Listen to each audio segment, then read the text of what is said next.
свежего воздуха. Прошу вас расстегнуть воротничок и ослабить пояс. Ноги соедините, руки опустите. Ноги soédiните, руки опустите. Alors le tantra a souvent été associé exclusivement à la sexualité ou détourné. C'est le cas notamment de nombreux salons de massage qui masquent des activités de prostitution derrière cette étiquette pervertie du tantra.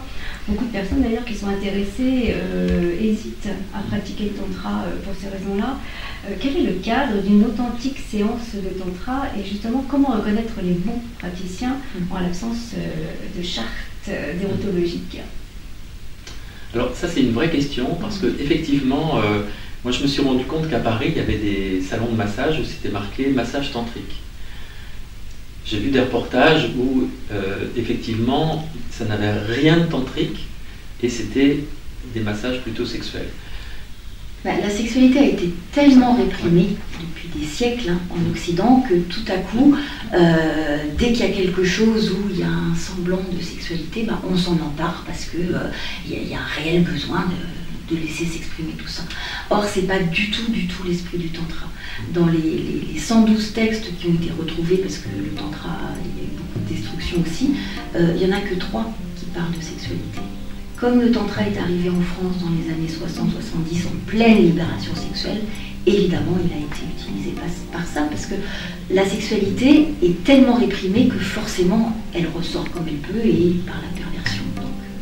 Alors justement, ceux qui veulent pratiquer le tantra et qui croient qu'on vit vraiment de découvrir cette pratique, comment ils font pour se repérer, pour trouver le bon praticien, pour le reconnaître? Il y a des bonnes adresses, il y a quelque chose où on peut trouver les bons praticiens, un endroit? Je pense qu'il faut regarder les sites internet. Il y a des bons praticiens en France, il y a plusieurs, c'est pas des écoles, mais c'est des personnes qui proposent des stages avec des cadres qui sont très sécurisants.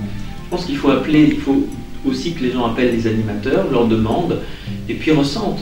La meilleure chose c'est d'aller faire un stage et puis de voir ce qui est juste pour soi en fait. Il ne faut pas aller aveuglément faire quelque chose et dire bon on va tout faire. Non, il faut savoir dire non à certaines choses. Oser poser des questions si on a des peurs, si on a des doutes. Oser demander et puis voir en fonction de ce qu'on nous répond et poser des questions sur le cadre.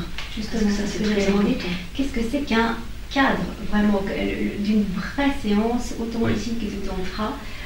Quel doit en être le cadre principal? Alors, le cadre, il y a 4 choses. On va essayer d'être assez simple.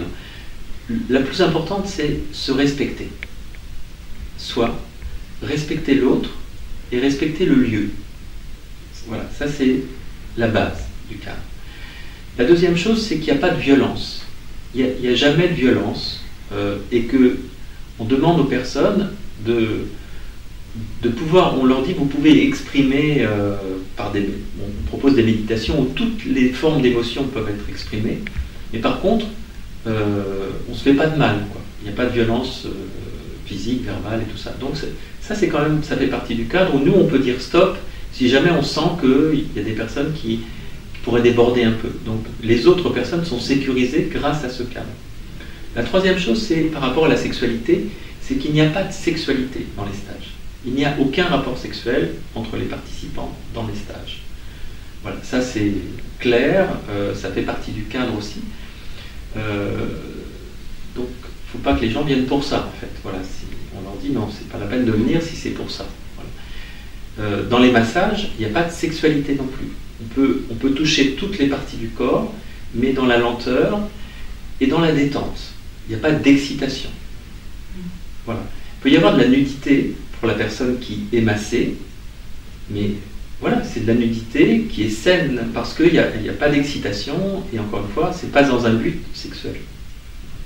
Et puis la dernière chose, c'est qu'on demande aux personnes qui viennent de parler d'eux pour garder une certaine confidentialité des histoires des autres.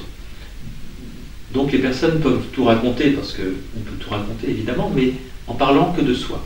Voilà, globalement, c'est ça notre cadre, mais en général c'est le cadre qui est proposé dans le tantra chez les autres aussi, dans les personnes sérieuses. C'est vraiment important, c'est ce cadre sécurisant et qui inspire confiance, qui va permettre justement la liberté. Parce que c'est parce qu'il y a cette bienveillance et cette sécurité que les gens vont pouvoir se lâcher, libérer leurs émotions, libérer leurs paroles et expérimenter. Parce que vraiment le tantra c'est initiatique. C'est compliqué d'en parler et c'est pour ça aussi qu'on ne décrit pas les exercices ou les structures, parce que c'est vraiment quelque chose qui se vit, qui se vit de l'intérieur.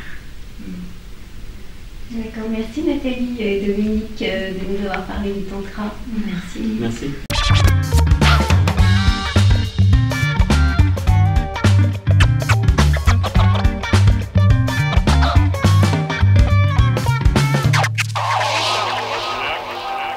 Ну как, стали крупно дышать?